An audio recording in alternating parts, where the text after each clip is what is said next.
Hello viewers, আসসালামু আলাইকুম। কেমন আছেন সবাই? আশা করছি ভালো আছেন। আমিও আলহামদুলিল্লাহ ভালো আছি। আজকে আবারও নতুন একটা ভিডিও নিয়ে আপনাদের মাঝে হাজির হয়ে গেলাম। অনেকদিন থেকে আমার একটা জিনিস খেতে খুব ইচ্ছে করতেছিল।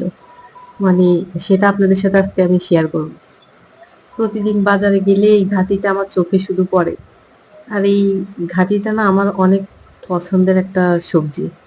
তো অনেকদিন থেকে ভাবতেছিলাম যে এই ঘাটিটা আনবো। এখন বাসায় ইলিশ মাছ নাই, ভাবতেছিলাম একটা ইলিশ মাছ আনবো বাজার থেকে।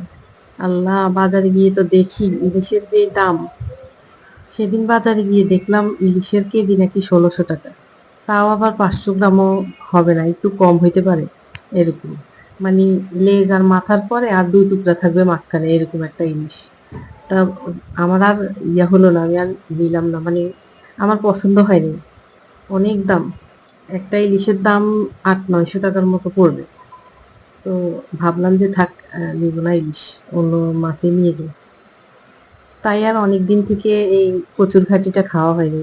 ভাবলাম ইলিশের দাম যদি কমে তাহলে একটা ইলিশ মাছ এনে কচুর ঘাটি খাবো, কিন্তু তা আর হয়নি। মানে বাজারে যখনই যাই ইলিশের দাম সেই চড়াই। খবরে দেখি ইলিশের দাম কমছে, কিন্তু বাজারে গেলে দেখি সে আগের মতোই চড়া। ভাবলাম ইলিশের জন্য যদি অপেক্ষা করি তাহলে আর আমার কচুর ঘাটি খাওয়া হবে না।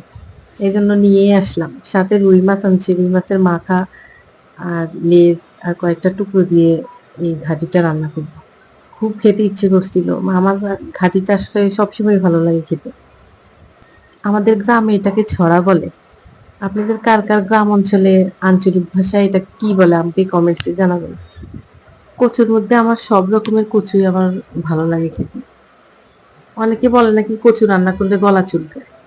আমি একটু রসুন বাড়িয়ে দিলে আমার মনে হয় গলা চুলকায় না। আমি কখনো রান্না করছি পরে আমার তরকারিতে এরকম হয় নাই যে গলা চুলকেছে।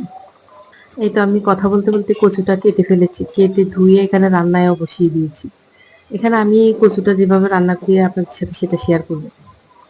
কচু আসলে এক একজন এক এক ভাবে রান্না করে। আমি দেখেছি আমার মা সবসময় এইভাবে রান্না করতো এবং অনেক টেস্টও হইতো। তাই আমি আজকে আমার মায়ের রেসিপিতে রান্না করেছি। এখানে আমি প্রথমে পানি দিয়েছি, পানির সাথে কয়েকটা পেঁয়াজ আর আদা রসুন একটু জিরেও দিয়েছি। মানে কচুর মধ্যে একটু সব মাংসের মশলা দিলে একটু মজা লাগে বেশি আর কি।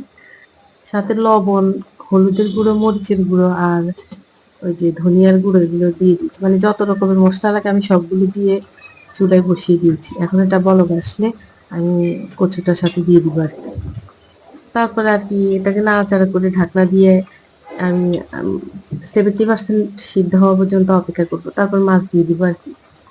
এরপরে তরকারিটা একটু ঝোল টেনে আসলে আমি ভাগার দিয়ে দিব। আপনারাও এভাবে একবার কচু রান্না করে দেখবেন, খেতে কিন্তু অনেক টেস্ট হয়।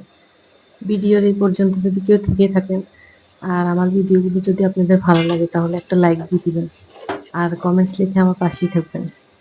আর যদি কোনো নতুন বন্ধু হয়ে থাকেন তাহলে আমার চ্যানেলটাকে অবশ্যই সাবস্ক্রাইব করে দিবেন। তো আজকে এই পর্যন্তই। দেখা হবে নেক্সট কোনো ভিডিওতে। ততদিন পর্যন্ত আপনারা সবাই ভালো থাকবেন, সুস্থ থাকবেন আর আমার জন্য দোয়া করবেন। আল্লাহ হাফেজ।